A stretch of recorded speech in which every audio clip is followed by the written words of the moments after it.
So, pag-uusapan naman natin yung pinaka main prize ng Board of the Dead. Yeah.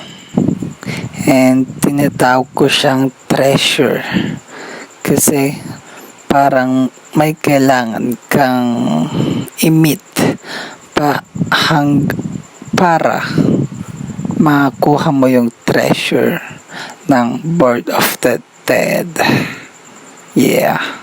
And sooner kapag nagkaroon ng madaming preventors, so magkakaroon din ng madaming type of boards and magkakaroon din ng madaming treasure. So may treasure per board, diba? Cool nun. So presently may 5,000 tayong treasure.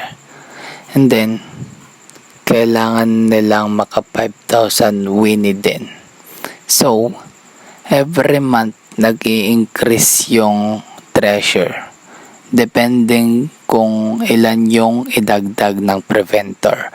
So, by this month, kailangan nilang ma-achieve yung 5,000 Winnie before siya mag-increase ulit para makuha yung prize. So, next month ulit, madadagdagan ulit. Ganon. Yeah. And this is the photos of the past. Share ko lang. Ito nung February. Then, March. April. And May. So, ayan lang. Papalaki yung treasure ng Board of the Dead.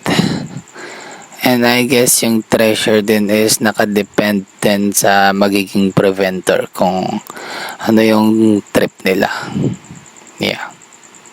Soon. Kung magkakaroon man, kung madadagdagan man, sana naman magpakita kayo.